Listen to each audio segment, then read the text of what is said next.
LSU has a new safety target on the board. We're talking about him. It's Locked on LSU. Let's get it.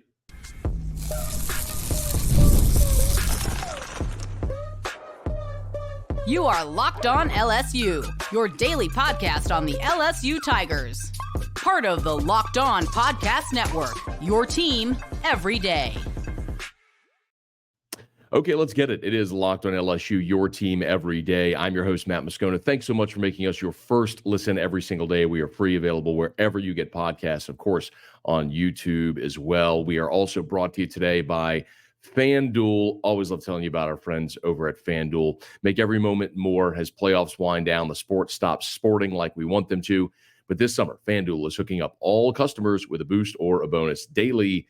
That's right. There's something for everyone every day, all summer long. Visit FanDuel.com to get started. I was in that number at Minute Maid on Monday night to see Bregman against Skenes. Give you some thoughts on that here in a smidge. We do have the LSU Fall Camp Schedule, so I want to delve into that a little bit so you can kind of understand what we can expect here as LSU will open up camp on Thursday out on the Ponderosa. But we'll begin with a little bit of recruiting news where LSU on the same day learned that they missed on a big target, has offered a new target in the defensive backfield. So let me start with who they missed on first, and it's Anquan Fagans. And this is a big one. Fagans, there's no mistaking this. He's one of the top safety prospects in America. Excuse me. Fagans in the on-3 composite is the number 57 overall player in the country. He's the 5th best safety, the 4th best player in Alabama, and ultimately he picked Auburn. And he had offers from everybody, Auburn and Georgia and Bama and LSU and Miami and Tennessee and Texas A&M and Oregon and Clemson. I mean, everybody. And this was a guy that LSU had on campus for the Bayou Splash this weekend, and one that it felt like from a lot of people around LSU went very well, maybe was trending for the Tigers. Well, left LSU, went to Auburn, and ultimately picked Auburn here for his college choice. So when you look at the LSU class for 2025, this upcoming signing class, LSU only has one safety commitment in this class, and it's Jace Thomas. Remember, Jace Thomas is one of the newer members of the class, and to be quite candid, he's the lowest rated prospect in this class. He's a 3-star, number 570 nationally, the 49th best safety, the 20th best player in the state of Louisiana. And, you know, he had, and by the way, this is a guy who I fully expect in Jace Thomas is going to continue to see his star ranking increase. By the way, he's now a 4-star and on 3. In the composite, he's still a 3-star, but he had smaller offers, Ole Miss, Houston, Texas Tech, UCF, teams like that.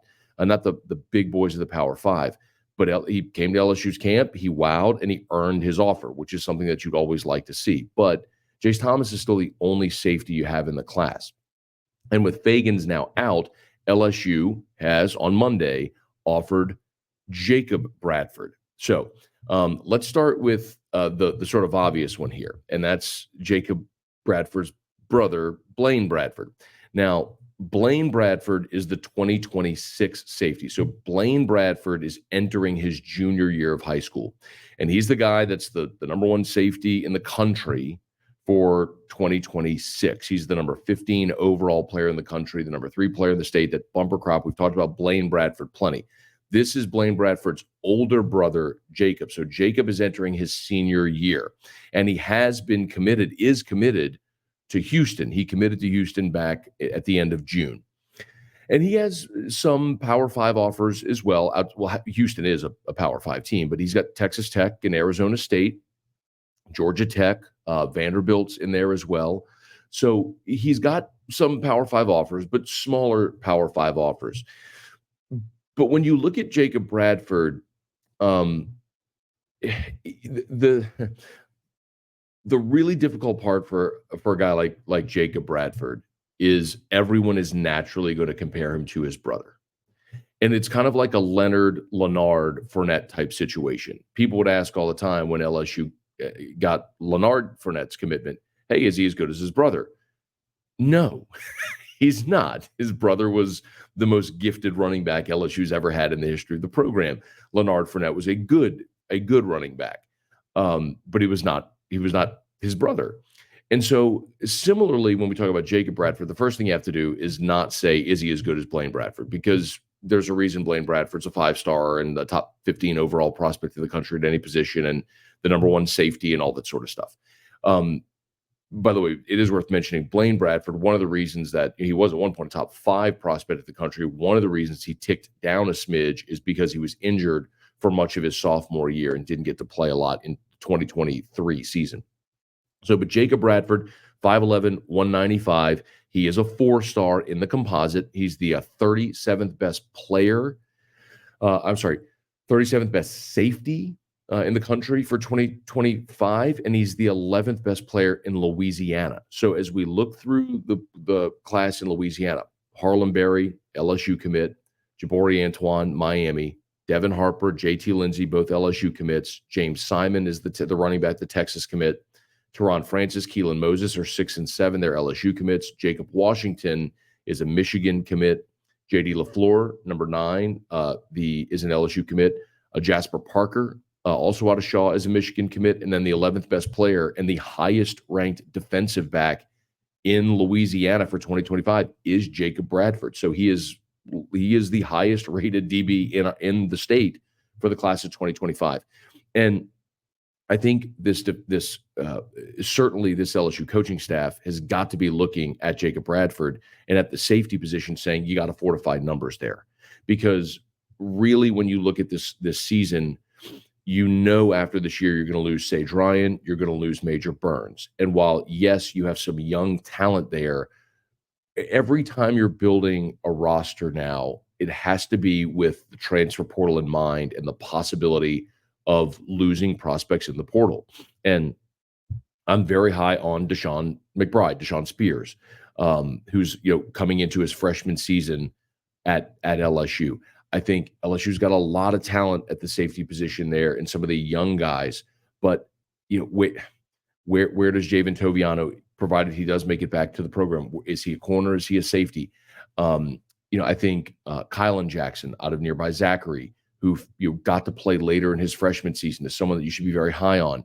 But especially with Blake Baker using the star position and another sort of safety, in the box type role, you got to have more than just one in this class. And they were going after Anquan Fagans. He picked Auburn, so you pivot and you offer Jacob Bradford, who's obviously from Baton Rouge. His brother is thought to be a heavy LSU lean for the class of 2026. Certainly doesn't hurt to have both Jacob and to have Jacob on the roster potentially to maybe garner Blaine Bradford's commitment. But in any event, that's not why you offer him. You offer him because he's the best defensive back in the state for the class of 2025, and you need safeties. So you miss on Anquan Fagans, which is certainly disappointing, but you offer Jacob Bradford. And it's Bradford's biggest offer to date. And throughout his senior year, I would assume more bigger offers will come.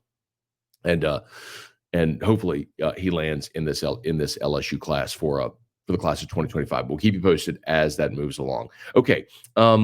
Speaking of the LSU football Tigers, of course, they will hit the practice field on Thursday. We now have the camp schedule. I'll give you what to expect in some of the biggest position battles that I'm looking for as LSU moves here into fall camp later this week. It is Locked on LSU, your team every day.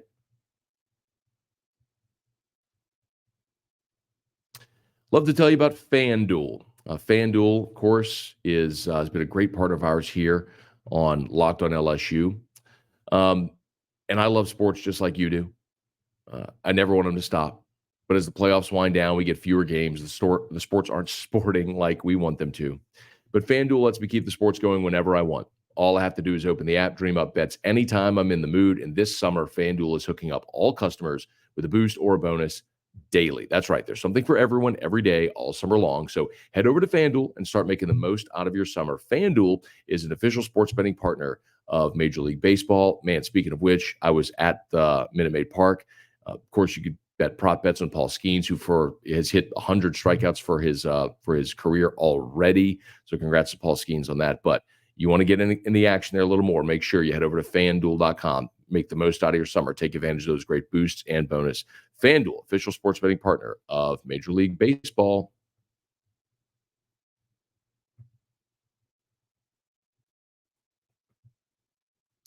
I mentioned that LSU's camp schedule is now out, and I want to run through just what you can expect a little bit here for LSU. So the Tigers will report on Wednesday, and then they'll hit the practice field for the first time on Thursday. And one of the things that I appreciate and respect very much is Brian Kelly has been is giving a lot of access to the media. On Thursday, the first practice, the media has been invited to watch the entirety of practice. And then Brian Kelly will meet with reporters afterwards. Most days, the media will have a 15-minute avail at the beginning of practice, and that'd be it. But there are days where Brian Kelly's going to allow the media to have full access. So fall camp starts on Thursday, August the 1st. That'll be the first practice, and it'll wrap up on fall camp will wrap up on Wednesday, August the 21st. That'll be the final day for photos at practice, I should say. Then Friday, August 23rd will be their final practice. Before that, Saturday, the 24th, they'll have a sort of their walkthrough in Tiger Stadium, which of course is the week before LSU will play USC out in Las Vegas. As LSU opens camp, there's a handful of storylines that I'm keeping an eye on, and really, you could say storylines, you could say position battles. At the top of the list, number one for me, of course, is going to be Garrett Nussmeier. And I am very confident in Garrett Nussmeier, as I think a lot of people are. But you're still replacing the Heisman Trophy winner. And Garrett Nussmeier, while he's been around now in his fourth year, hasn't been a starter. And until we see it every day with Garrett as the starter, there's still an unknown there. So that's the number one. We're all think of that in the affirmative, but he's still got to check that box. I'm very confident that Kyron Lacy is going to be your number one receiver. I'm curious in camp if we find out who the number two receiver is going to be. Chris Hilton is another guy that's waited his turn. And I'll tell you, last year in fall camp, I thought Chris Hilton had a really fantastic fall camp. But it was just a matter where he got buried in the logjam. I mean, we're all talking so highly of Kyron Lacy right now, and rightfully so. But Kyron Lacy was the number three behind the two guys last year in Malik Neighbors and Brian Thomas Jr. So at LSU, especially at positions like receiver where they are so deep, sometimes it really is just a matter of you have to sit and wait your turn. So can Chris Hilton hold off someone like C.J. Daniels and Xavier Thomas? Daniels was a 1,000-yard receiver a year ago at Liberty. Xavier Thomas, of course, was the leading receiver at Mississippi State. So, how does the receiver battle work? We've talked plenty about running back. I think Caleb Jackson is going to be the number one guy there, but I don't think we really figure out how reps go until the season starts. And I think we're all very confident on the offensive line. When you flip it over to the defensive side of the ball, if you're looking at biggest camp storylines, your rotation on the interior of the defensive line is obviously massive. And one of the things I've mentioned before, and I am high on, is how veteran LSU is at defensive tackle. You may not have a lot of skins on the wall and a lot of highly regarded guys among your veterans, but Jacobian Guillory is a fifth-year guy. Gio Paez is a sixth-year player. JVR Suggs is the transfer coming in as a fifth-year guy. Jalen Lee is a senior, obviously transferred in a year ago from Florida, waited his turn. Now he'll probably be part of the rotation. So you have these very veteran interior players. Paris Shand is a fifth-year player who can play inside or out. And then you have a guy like Dominic McKinley, who's 6'6", 320. He's a freshman coming in. There's a number one player in Louisiana, and you figure he'll be part of the rotation. So how that interior defensive tackle rotation pans out, I'll be interested. And then maybe the biggest storyline on the defensive side of the ball is at cornerback, right? No Javen Toviano as of now. He's been suspended as a result of his arrest. So that legal situation will continue to play itself out. Remember, PJ Woodland was taking reps with the ones in fall camp, in spring. So you had Ashton Stamps and you had PJ Woodland. Now, Zy Alexander is coming back and was your best cornerback a year ago. Started all 8 games he played before his injury against Army. But Zy Alexander's back, and we should get to see J.K. Johnson and Jair Brown play a good bit as well and vie for those roles. So who's going to win those starting jobs at corner as well? So how does Nussmeier do? Obviously, the number 2 receiver behind Kyron Lacy, I think, is a big storyline. The interior defensive line rotation, who your starting cornerbacks are, who emerges there. And then, as weird as it is to say it, I think punter, all special teams.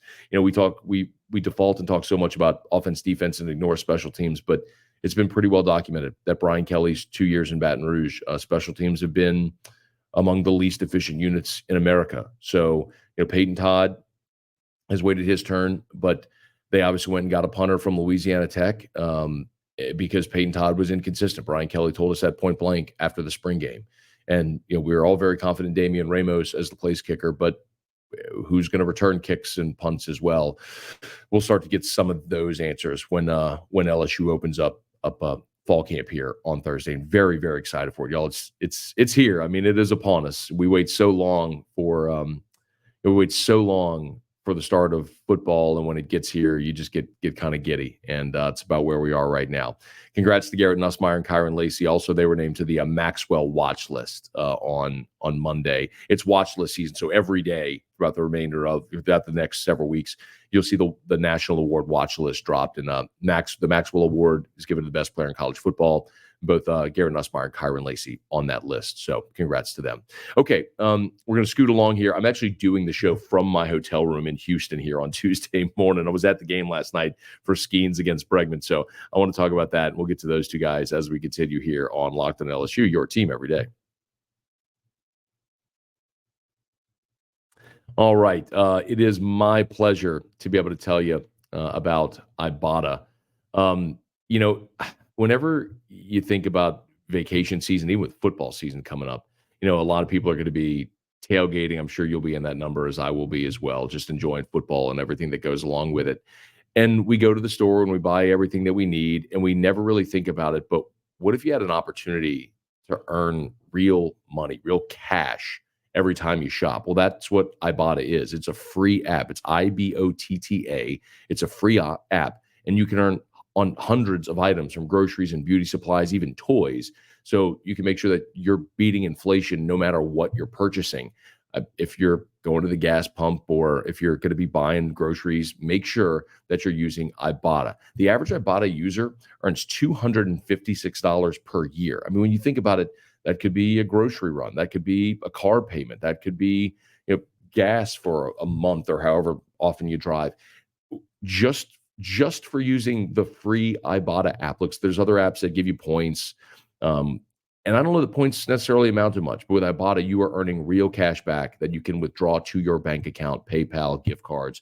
All you got to do is add offers in the app, upload your receipt, and voila, the money is yours. You can save on over 2,400 brands and shop at over 1,000 retailers, including your favorite grocery stores and Lowe's and Macy's and Sephora and Best Buy and so much more. So right now, Ibata is offering our listeners $5 just for trying Ibata by using the code LOCKEDONCollege when you register. So go to the App Store or Google Play, download the free Ibata app, start earning cash back, and use code LOCKEDONCollege. That's IBOTTA in the Google Play or App Store, and use the code LOCKEDONCollege. That's Ibata. And I had the great pleasure also to tell you about this week, and it's interesting how it just happened to work out this way. We're also brought to you by Factor Meals. And honest to goodness, true story, I don't love doing meal prep because it's just very time consuming. And for years, my wife, Erica, on Sundays would do my meal prep for me and make my meals for the week. And it was awesome that she would do that, but it was so time consuming on Sunday. And we were looking for an easier way. And so I've always looked for meal prep services. And quite literally, I was subscribed to a meal prep service that went out of business. And so I've spent the past few weeks looking for a service that is just a deliver, heat and eat meal service. And before I even knew we were doing this read, I subscribed to Factor. So I am very excited to be able to tell you about my experience when my meals come in. But they've got 35 different meals, more than 60 add-ons to choose from every week. You'll have new flavors to explore. If you have wellness goals, if you want restaurant quality meals with premium ingredients, you keep your kitchen time to a minimum. They're ready in 2 minutes. There's no shopping, there's no prepping, there's no cooking, there's no cleanup. It's heat and eat. It tastes great, and there's healthy options as well. So I'm excited to tell you about Factor, and hopefully you'll try it as well. And this is an amazing deal. It's actually better than the deal that I use when I subscribe to Factor. I wish I'd known this at the time. Head to factormeals.com, FACTOR, factormeals.com/lockedoncollege50. Use the code lockedoncollege50 to get 50% off your first box plus 20% off your next month. That's code lockedoncollege50 at factormeals.com/lockedoncollege50 to get 50% off your first box plus 20% off your next month while your subscription is active. Very excited to tell you about my experience with Factor coming up.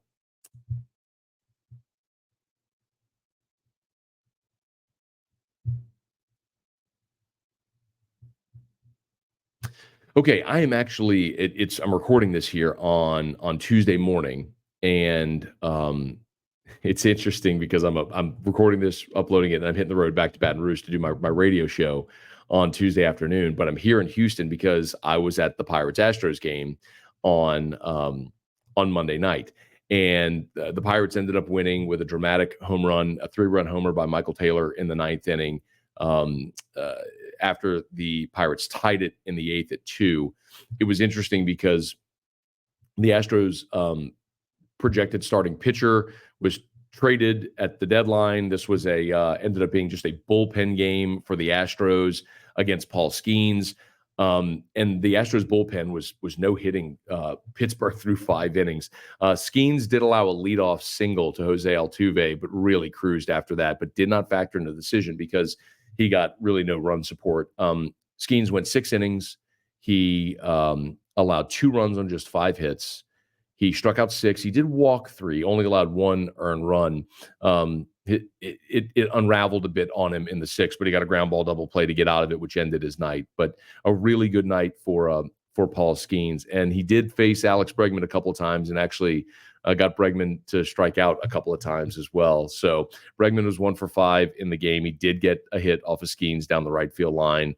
Went a little oppo piece there for Bregman, but the first of many that we'll see with Paul Skenes and Alex Bregman. And if you didn't see it, I know the LSU baseball Twitter account posted it, but congrats to Paul Skenes, who already hit 100 strikeouts for his career, doing so in the game on Monday night. So 100 strikeouts and only 13 starts for Paul Skenes, which is just incredible to see how that's going. But it was really cool to see a couple of former Tigers face off there.